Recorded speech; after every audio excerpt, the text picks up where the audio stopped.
Welcome to Up Your Game from the Chicago Curling Club. I'm Matt Peterson, and I'm here with our fantastic panel to talk about team building.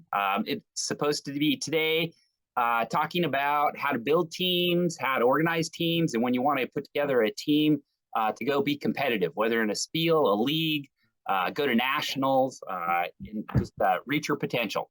So I'm really happy to have three distinguished panelists from our club. That's Lori Longy, Carrie Dixon, and Liz Collins. And why don't you guys introduce yourselves? Tell us how long you've been curling and just a little curling bio. Right. I'm Lori Longy. I'm the president of the Chicago Curling Club for my second year. I've been curling. This will be my 10th season, and I've had a fair amount of success because I play with really great people. Excellent. Carrie. I was gonna let Liz go next. Oh. So I'm Carrie Dixon. I started curling the same time approximately that Lori did. So this is my 10th or 11th year, started in 2012. And I don't know if I've had success or not, but I really like curling and like the whole team aspect of it, and the fact that it's not necessarily an individual sport, and so I think it's interesting in that regard. I'm Liz Collins. This is going to be my 7th season curling. Same as Carrie and Lori. It's a great team sport, something competitive to do. That's not an individual thing, and something that's great to do as we might get older. That it's still tough on the body, but it's a little bit adds the mental capacity to it as well. So it's been a lot of fun picking up a new sport a little bit later that's still athletic, but also very active and mentally focusing as well. Awesome. Well, thank you, panelists, one and all. You guys are terrific curlers. Having played against you oftentimes, I have benefited from getting my butt whooped. So I appreciate you and all your insight today. I said this is about, that 5, 6 year, 7 year curler. You're starting to get pretty good at the game and figuring it out. And you may have 1 or 2 friends, you may have just yourself, but you want to go experience some of the competitive thrill. That's a really fun part about curling. And that runs into how do you go get a team? How do you put a team together?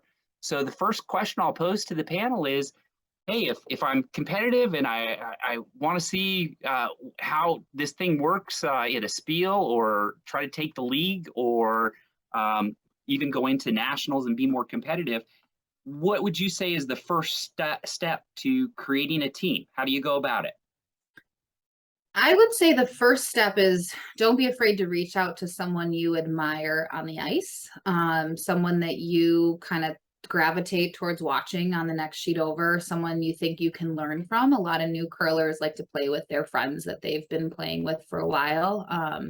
But I think the thing that really kicked me up to the next level was starting to play with people who were better than me.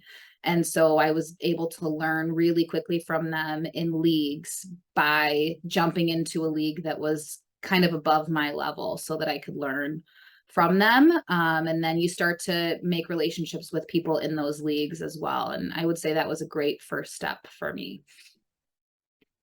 Cool. Yeah, I personally feel like I'm not very good at making teams and finding teams. To a certain extent, the first thing is kind of chemistry. You're going to want to play with people that you really like being around. I think that makes a curling team more fun, and it may not make it competitive, but everybody has kind of different goals for what they're trying to do.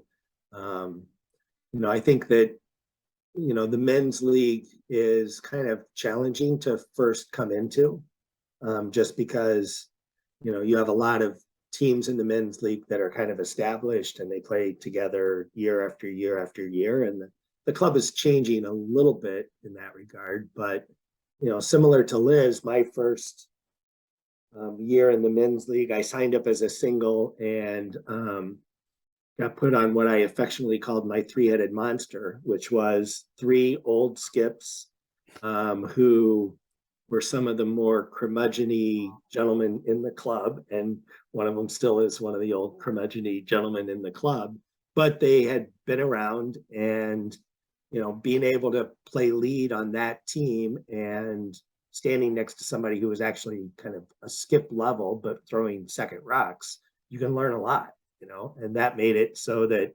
I'm much more comfortable skipping now than I would be otherwise, whether my skill level as a skip is there or not.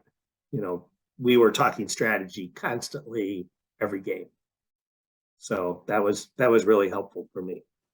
Yeah, that makes sense. I like to curl with people that I like to be around, and some of my teams, we don't look the best on paper, but you know, we all kind of fill in where the other might be less, you know, so together it is that synergy that you, as a group, you are stronger and better than as individuals. So on paper, you don't necessarily look like you should be a good team, but when you get out on the ice, everybody kind of flows together. And I would say chemistry is so huge, especially if you're going to go to a bonspiel, because you're with each other 24/7 for the entire weekend. So can you play with someone you don't like throughout league? Sure, because you're there for one night and maybe you're learning from them and, you know, you get what you get out of it. But when you go away for the weekend, you are with them 24/7. So really, you know, learning to pick people that you not only get along with on the ice, but you get along with off the ice as well is huge. Because you're sharing hotel rooms, you're driving together, you're spending every meal, every minute on the ice together. So really kind of finding those people that you really gel with is a huge benefit to curling, and then having a great time at bonspiels too, because I've been a part of teams that are great on paper, but fall apart because they don't get along or they don't have a good time together. And you can just kind of tell that it's, you know, this is maybe not going to happen again because we're just not enjoying ourselves. Yeah. And I think it helps you curl better together. Exactly. Because you enjoy being together. And part of it too is everybody kind of needs to have the same objective.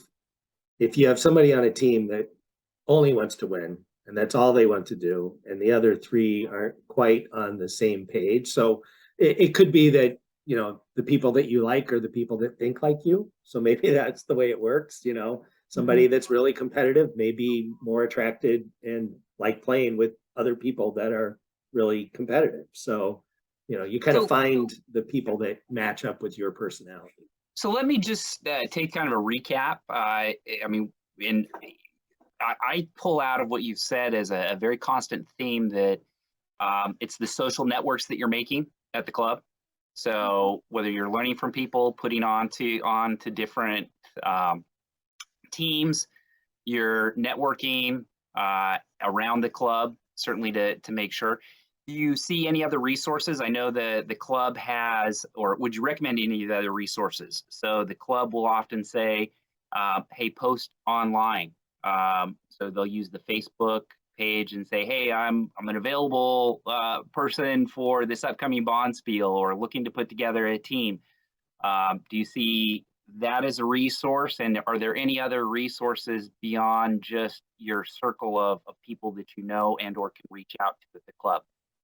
Yeah, well, building that circle is part of it. And a lot of times once you figure out who you get along with, you stick with those people. So, you know, always having more people that you're building connections with is huge. And sometimes going outside of that box is great because you never know when your people aren't going to be available, but there's a spiel you really want to go to, or your chemistry kind of starts to fade and you need to start to rebuild a team. And then you kind of look for the qualities of people that you want to start to build a new team with, and whether that's because you see how they play and how they react on the ice, and what didn't work with the people you were playing with before, versus was that the on the ice component or was it the off the ice component? And, you know, hey, I think we would get along really well, and let's try this out. You know, maybe let's just sign up for a Bonspiel together before we sign up for leagues, and see how it goes. It's, I hate to say it, it's kind of like dating. It kind of sucks, but when it works, it's great, and when it doesn't, you know.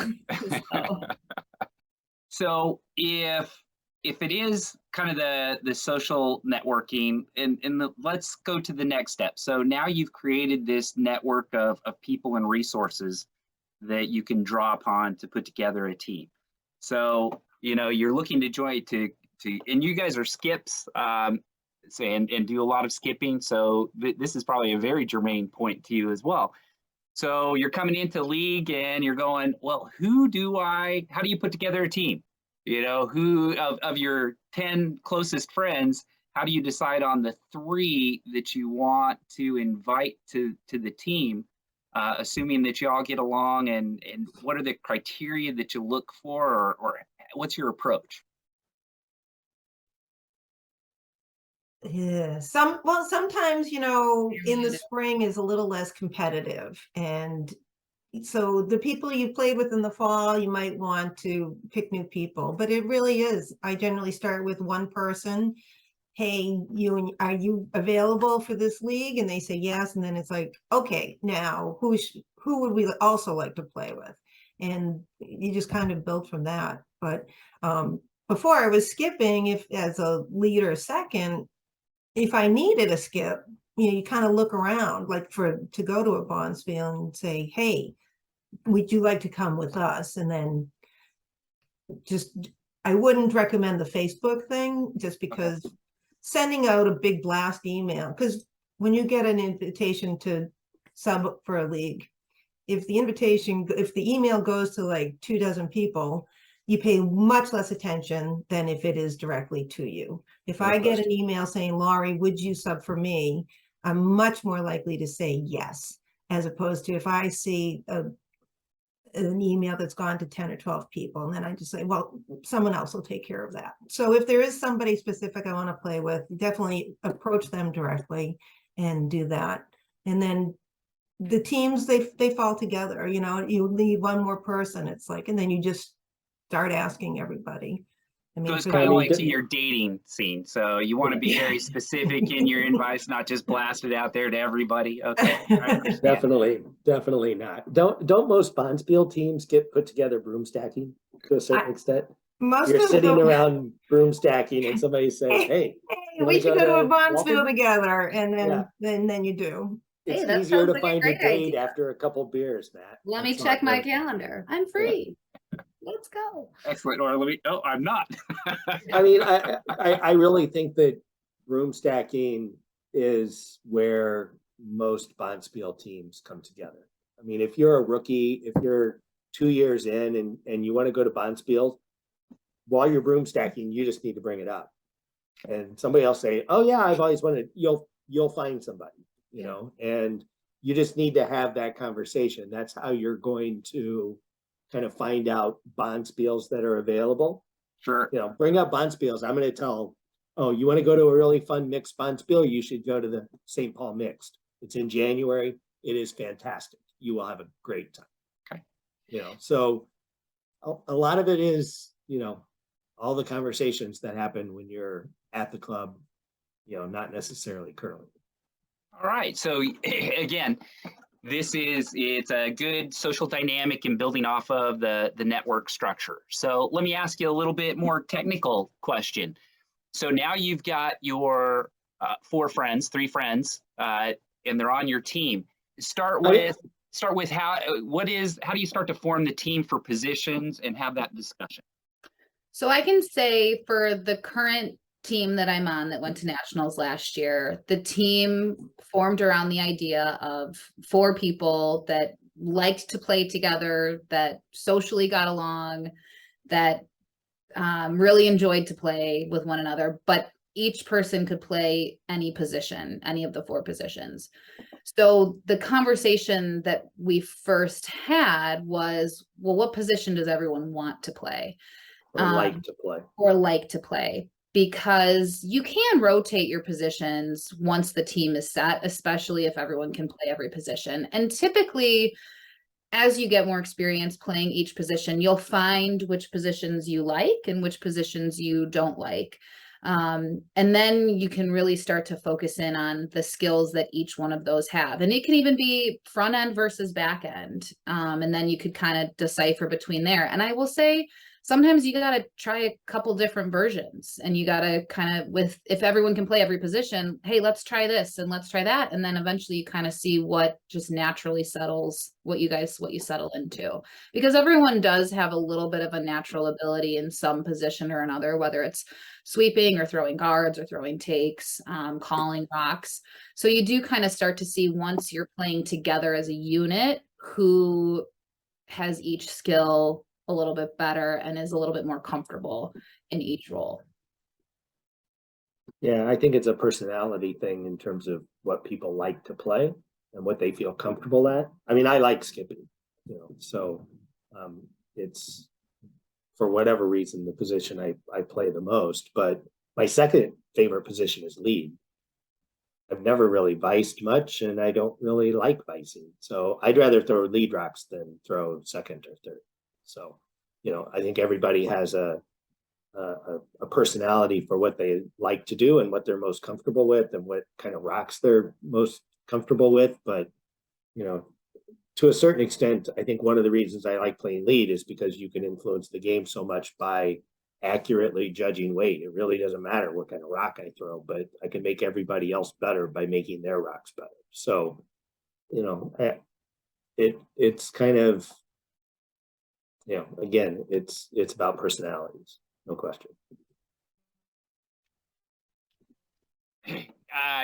So, and I get that. So that's good. What happens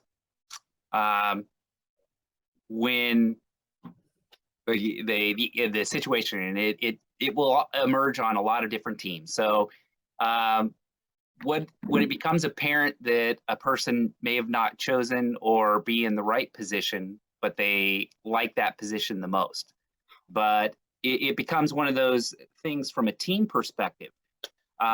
If they're a better second than they are at vicing, for example, and that can help to benefit the team better, how do you have that? Can you have that discussion, or is it not worthwhile to have that discussion and just play? Like a spiel, you wouldn't necessarily care, right? Unless you're facing the third game and you're out, and it's just like, hey, why don't we try switching it up here? But if you're in a league and you're close to clicking, or if you're looking to go to onto more competitive stuff, and you find that combination doesn't necessarily work, how do you approach that in the more competitive environments, and how do you build a team that can have those kinds of open conversations? Well, don't you kind of need to go into it, and people don't do this, I don't think. I mean, there aren't, I don't know. I mean, I'm not sure how many people really strategize about putting together teams, quite frankly. I think, all three of us kind of were like, well, it's the people you like playing with, right? And I'm gonna play with them. I'm gonna have fun. We may win, we may not win, but at least we're gonna have fun doing it, right? And that's what makes it enjoyable. And sometimes you do well. I think that if you really want to have a competitive team, and you want to go to nationals, or you want to do whatever, the people that are joining that team want to be on a competitive team, and the whole purpose is to do well. And you need to start out by saying, and one of the rules of this is we're going to be totally frank with each other. We can't have somebody thinking something about somebody else and playing with them. They're not going to play well. Either the person that's stressing about, I don't like the way this person is playing vice, that's not going to help the vice's game, and it's definitely not going to help their game either. And well, maybe that's the better question, because like you said, changing those things up, if you're all on a competitive team and you're there for that same purpose, let's say that you're not necessarily like going to the ultra competitive, but let's say there's some form of tension on a team, not even positional wise. It can just be because I've seen that happen in teams, what you just described. Your two people aren't getting along, or they're just having a bad day, and they make offhanded comments like, "What was that shot?" And people take things the wrong way, and like you said, Yeah. it can really start to affect you're there as a team, and that support for each other can be a real benefit, and is really a fun part about curling. Sometimes when that rug's pulled out from underneath you, that can be a little uncertain. Yeah. If your team has no confidence in you, your game is not going to be as good as it could be. The best way to play is to have complete confidence in your skip, at least outwardly. So when he comes down and he tells you he's going to do some shot and you're like, or you really feel it's crap, just bottle it up, put a smile on your face, awesome, and then do whatever you can as far as sweeping or not sweeping to have his or her dream come true. And you know what? Almost always they do know what they're talking about. So I mean, the front end often disagrees with the back end, and they do a lot of talking amongst themselves while the vice and the skip are planning and figuring stuff out. But if they basically have they know that the skip knows what they're doing, and whether they believe in it or not, fake it to make it. Yes, Skip, that is the best shot. I can't believe I didn't think of that myself. And then, like I said, sweep as hard as you can, or be careful about the sweeping about time. There's a couple strategies in curling.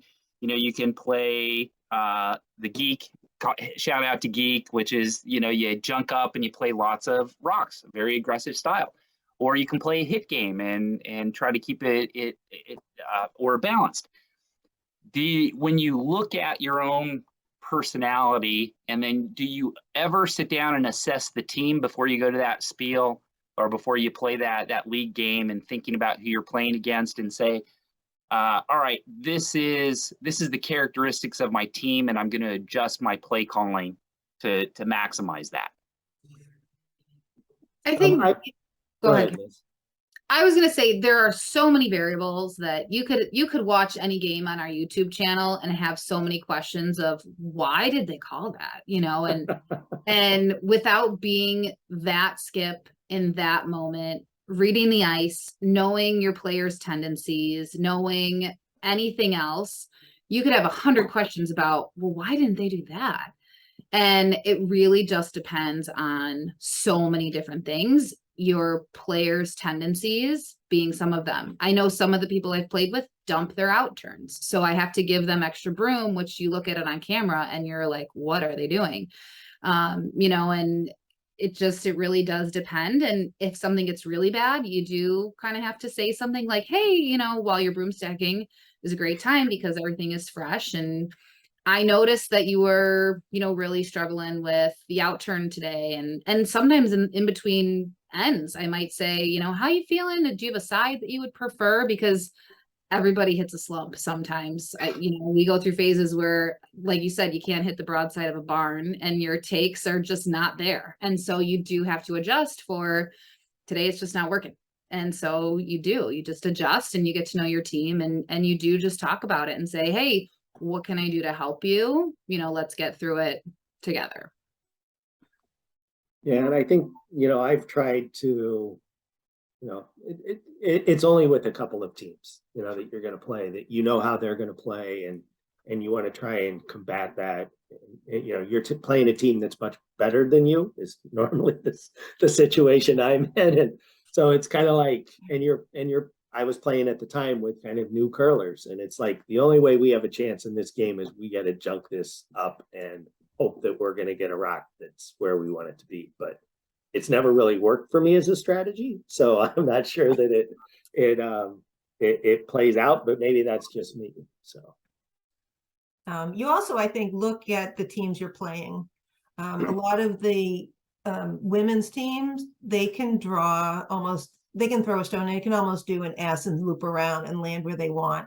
So often if you can play more of a hit game against these women, you're better off than if you try to play their draw game, because they're gonna outdraw you. So, I mean, sometimes looking at who you're playing and what are their weak points and what are their strong points, and then hopefully you have the versatility to say, all right, my second, instead of trying to clear everything out, that's where we're going to try to sneak something in. Or if you have a new lead, what, like if they miss it, what's going to be the next best thing? So you kind of plan those shots so that if it doesn't work out the way it's supposed to, you still have something that you can work with.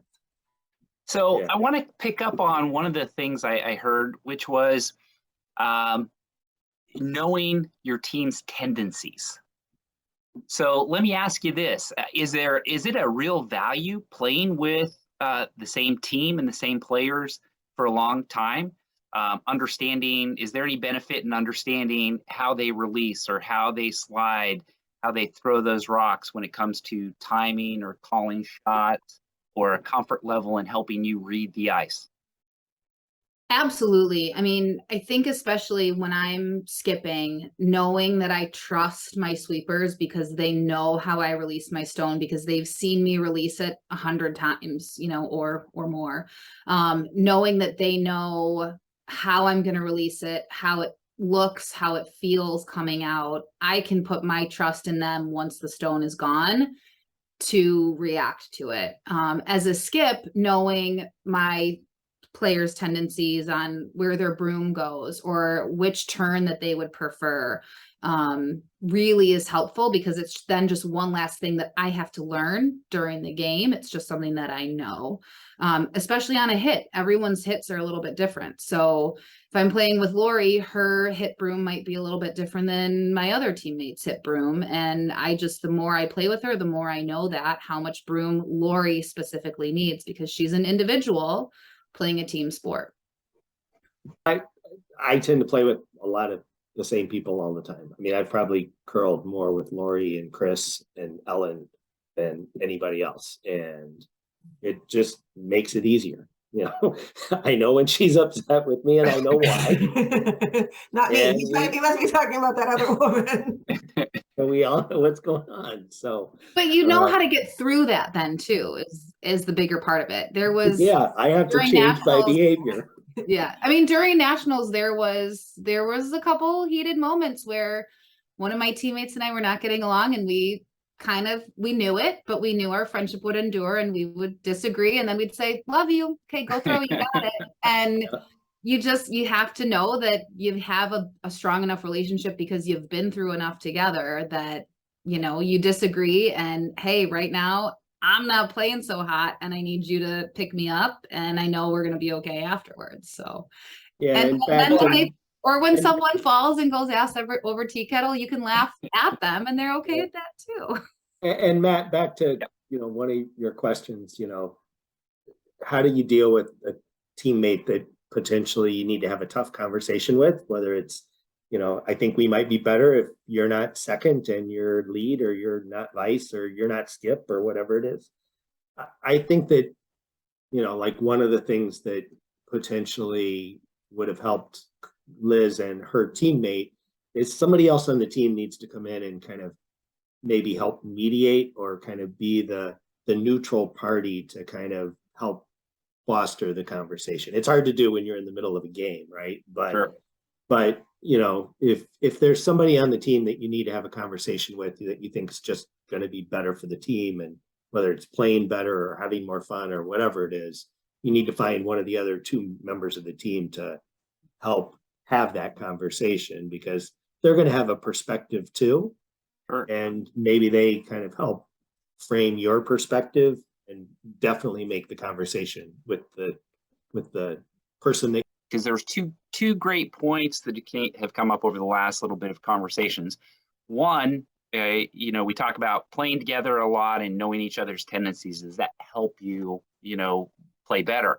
And I think it was a consensus yes. And I want the listeners to understand, if you want to be a better curler, you want a better team, a lot of it is really working together and understanding how each other, you know, throws and curls. And the better you understand each other, the more likely you're going to make the shot or call the shot the right way to improve your odds of making it.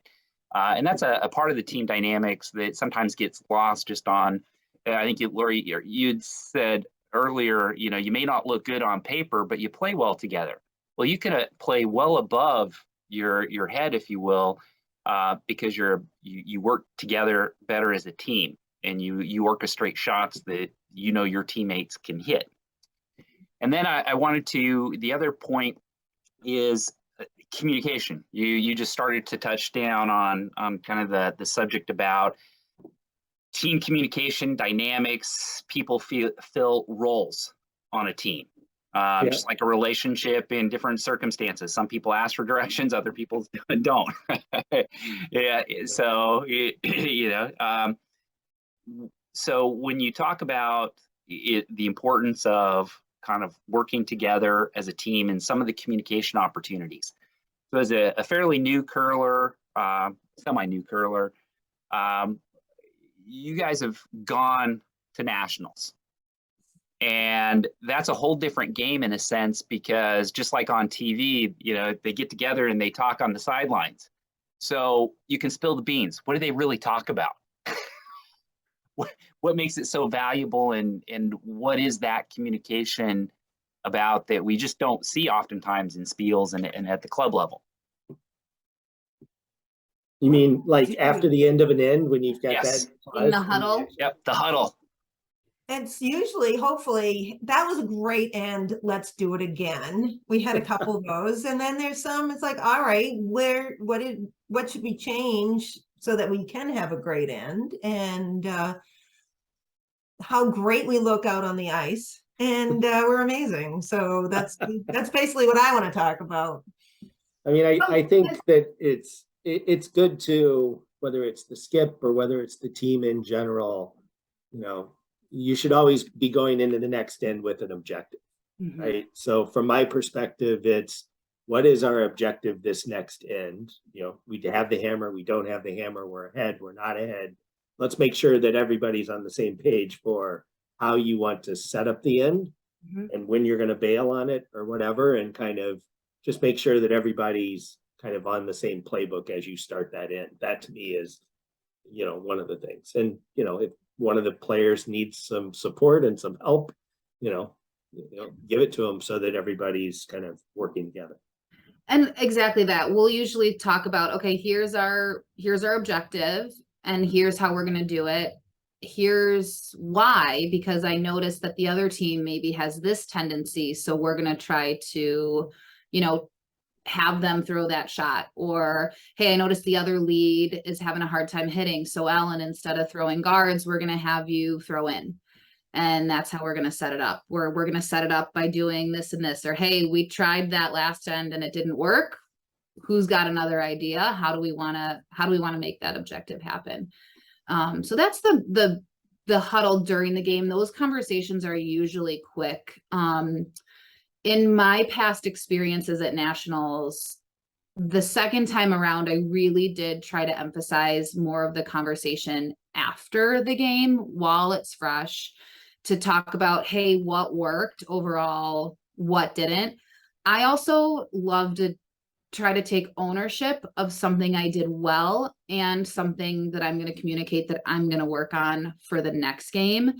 One of the tough lessons I learned this past year was that not one shot changes an entire game. And while I like to hold on to that, whether it's the good, the bad, or the middle, you have to learn, especially, to let that go and let your teammate help you out by communicating it and talking about it. And usually I like to take the first 5 minutes after the game to say, okay, here's what worked, here's what didn't, here's what we're changing. And especially the things that I need to change, I like to take ownership of, so that my team knows that I know and I'm working on it, and that I am going to fix this for myself for the next game to make us better. So I think a lot of times after the game, those conversations get forgotten about, but I think they're so important just because it's fresh, it's in the moment. and then you put it out there, and then you let it go and you move on to the next game. I think the biggest challenge of nationals itself is just how much you have to curl, right? Because you're playing every day, twice a day sometimes, there's just a lot of curling and there's not a lot of downtime, and you're all together all the time. Yeah. And it's just, there's a lot of,